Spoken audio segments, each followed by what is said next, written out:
everybody. We're together. It's nice. Hi, I'm Dr. Hillary Fredrickson, and this is Kara Burkhart, and we are coming together probably in a really happy mood to be together, really happy state, and a somber mood because the world is taken. There's been a series of events that have happened,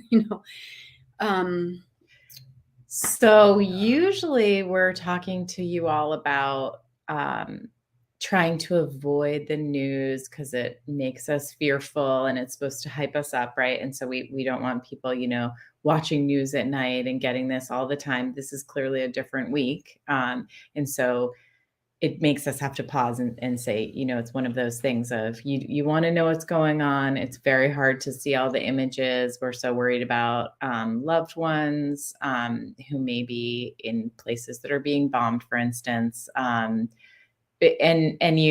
you also don't want to go about your life being detached, and it feels really dismissive not to know what's going on and to figure out, is there anything to do? What can help? And so it's a hard conversation. Usually we're usually trying to say, don't be ignorant, but try not to see those images over and over and over. So if you're finding yourself on your cell phone and you're just flipping through and looking at just the most horrific things, it's going to affect your health. So it's sort of, how do we be in solidarity with these people and also in a place of action and not in a place of just sort of checking out, because sometimes we want to check out when we see such kinds of stress. Yeah, we today is Wednesday.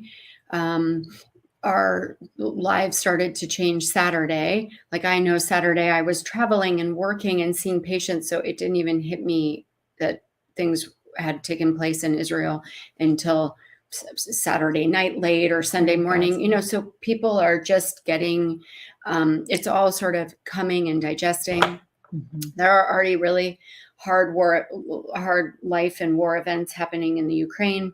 There's just things happening geopolitically right now that are very challenging, like in the globe. And I think that it's really hard not to think about it. But many of the images that are coming through, or a lot of the words that teenagers have been harmed, infants have been harmed, elderly have been harmed. These things weigh on our souls, and we can't ignore that we have a cellular response to these sort of like very gruesome tragedies. So we just want to, we're solutions people, right? We are medical professionals, and we have been trained to help people in their suffering. And so we want to say that we want to help offer some solutions, and the solutions are not a means to just say ignore what's happening or anything like that, but we are going to move into some solutions that you could use on yourself or share with family members or share with anybody that's having different levels of responsiveness to these tragedies. Especially like children can be very sensitive to when we're speaking about things or that they're hearing on the news.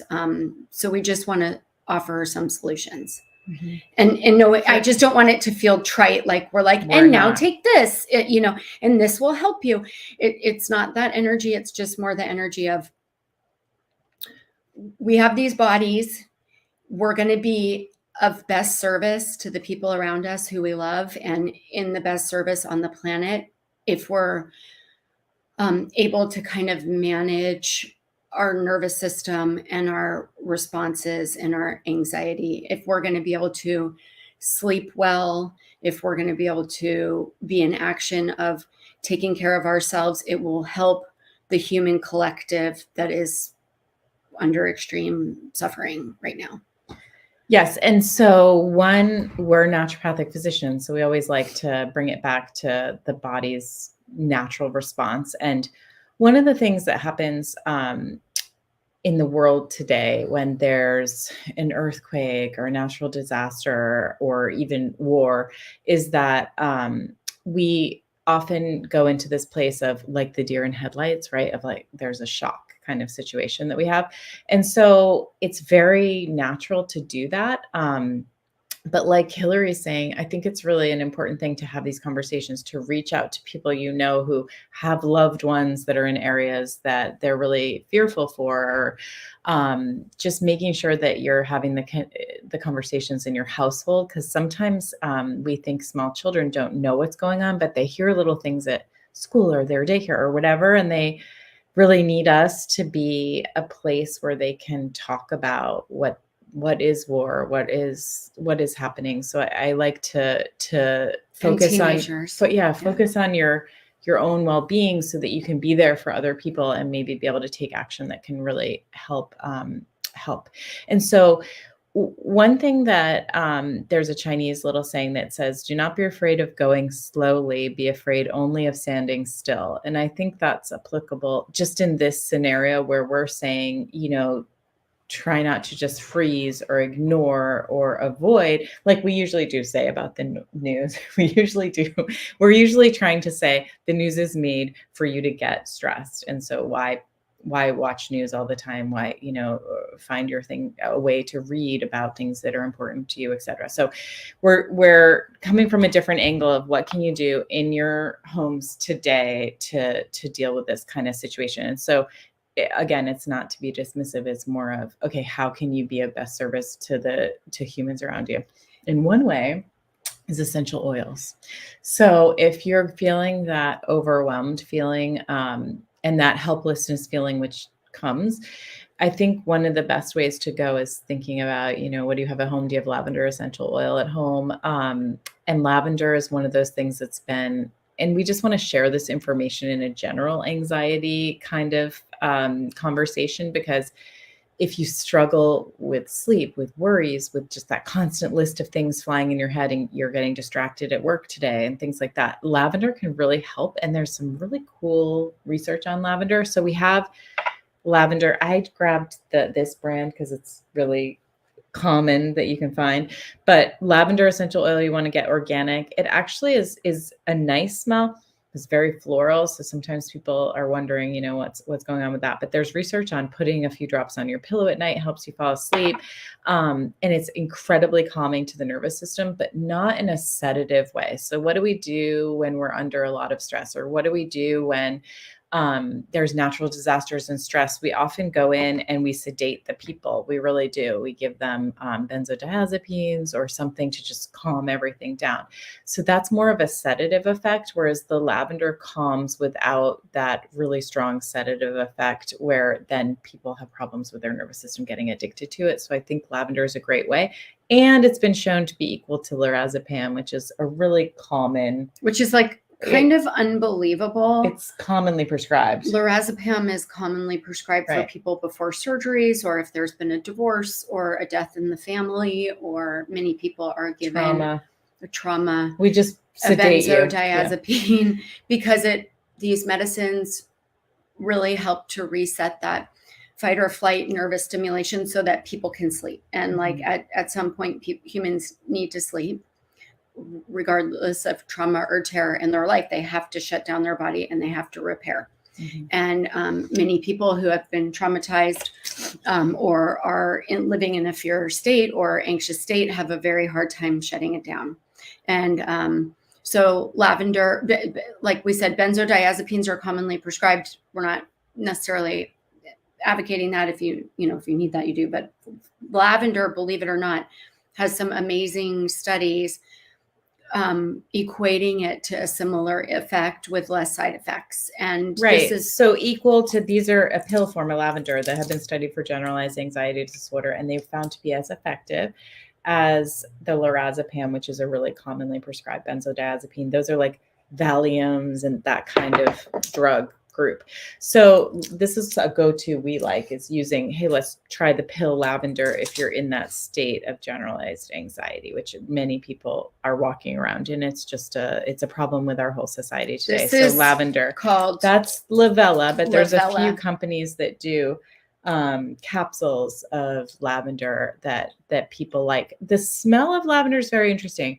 Some people have a little bit of an averse thing with the smell of lavender, but smell is one of the most powerful things to calm our minds. Actually, smell and memory of smell is really connected in our minds with calming and happy thoughts, etc. And that's why, your grandmother's apple pie smell makes you happy, right? These are real. Like, you smell a smell of something, a time when you were happy in life, and it really has an effect on you. So if you're a person who's good with the smell, it'll get you there. I brought other smells just For to share Kara, with you. Kara I like always smell. makes brownies. She's I like a know. homemade brownie person. She makes a lot of brownies. So whenever I smell homemade brownies, I literally think of Kara.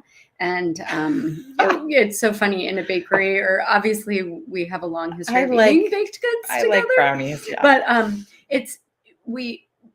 when you are having dis-ease or anxiety, bringing yourself the smell of a new, very nourishing memory is good for you. It's healing for you. So if there's something that you love, whether it's fresh cut flowers or that's using your vision and your smell, or using these essential oils, if it connects you to a person, a time, or a place where you felt safe and you felt comforting, that is a very effective therapy. It's a form of therapy. So if something, I'm not going to eat a brownie every day to remind me of Kara and my feel good memories with her, but you know what I mean? So using these things is really nurturing for you. Okay. So I have another thing that I was trying to make the argument to you all to find out what kind of smell you really like, whether it's a plant or, I know that I was at my office trimming the mums the other day, and I was deadheading them, and the smell of that flower, it is a really distinct smell. And then the next patient walked in and said, "Oh, it smells so good in here." And, you just could tell it's her kind of happy fall smell. So I was going to share with Hillary some smells I really like lately. So this is a Le Prunier. It's a really nice plum beauty oil kind of thing that I have the face and the body cream on. But check this out. I really like this smell and it makes me really happy. It's almost like apricots or almonds or marzipan.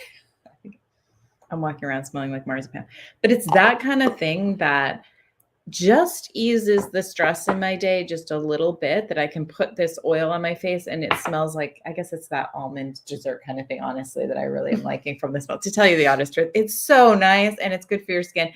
But yeah, I'm just saying, whatever it is for you, whether it's a mint tea or it's your mother's apple pie, that smell memory can really ease your mind. So use odor. And mint, fresh cut mint, if you have it outside your home, a lot of the mints went crazy over the summer, so they're still around. Lemon balm, mint, peppermint, they're all very calming to the nervous system. You can literally rub it on your hands. Rosemary, lavender outside on the plant, you can put it on your hands and smell. These are just tools that are available in the moment to help calm you down, and we highly recommend doing something, especially if you're in Chinese medicine, we call it Shen disturbance, where it's like your nervous system is just you're just not yourself because you're quite dysregulated from the knowing of suffering on some level. And so you just want to do these things to kind of like calm you down, ease your mind, remind yourself of where you are in current time and space, and try to care for yourself in current time and space so that you can be a productive member of society when our greater society is suffering. And that's the idea. First, you have to get yourself together to be able to take action and help with what's going on. So I always think of when Ukraine was invaded, and that was just sort of completely shocking. And then all the families were leaving. Many people were leaving cities because they were literally being bombed. And they showed this footage, and maybe you all remember those pictures of in Poland when the family members would get off, because they couldn't bring everything, right? They had to fit on trains. When they would get off the trains, all along the platform, there were all these baby carriers and push carts. What do we call them? I don't even know. Strollers, like whatever in your language you call these things. They were all just sitting there lined up, And, they would arrive at 3 in the morning and the moms would be carrying this and all these bags and the babies, and then they would just be grabbing a stroller and be able to have that. And so that was a way, I don't know who organized that or how they came up with it, but it's that kind of thing. Like, there are so many things you can do to ease people's suffering right now, and you can't really do that until you get yourself in a place where you can form a plan, figure out how to execute it, et cetera. So that's what we're talking about. And this next thing we're going to talk about can really help with that and has some good research behind it, which is Tulsi tea. So this is the green tea Tulsi. Ooh, my screen is doing something strange. So the green tea Tulsi, we like Organic India. That's just a good company because we know it. We know that they're Easy to sourced get. very It's well. every Whole Right. Foods. You can order them online. There are many flavors. She's got the green tea. And I will say that during times of acute stress, I think coffee is not the go-to move. It can really drain you. It can be really kind of aggressive and heating. Green tea is much more soothing on the nervous system. There's something in there called theanine that helps actually calm you down. So it may be worth just wondering if, like, maybe I should just transition some of that stuff, especially if you're having a hard time sleeping or you're anxious. Like, fueling that with coffee is not the best call. So having something like a Tulsi green tea is a good alternative. And you're calming your nervous system. Tulsi is a plant called holy basil. It's a food-like herb. You can drink a lot of it. This brand has amazing flavors. There's hibiscus, chamomile that are really great for sleep.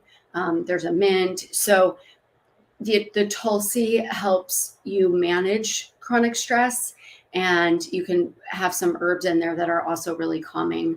Chamomile tea is a very calming herb if you're just drinking that to kind of help soothe your nervous system. Using your herbal allies this is a really good time to turn to some of those things. And I would say not drinking alcohol at a time when you're feeling acute stress or anxiety makes a big difference. We want to be drinking and hydrating ourselves with plants that are nourishing to our nervous system, not that make us have an extreme emotional reaction. Alcohol can drive anxiety or depression.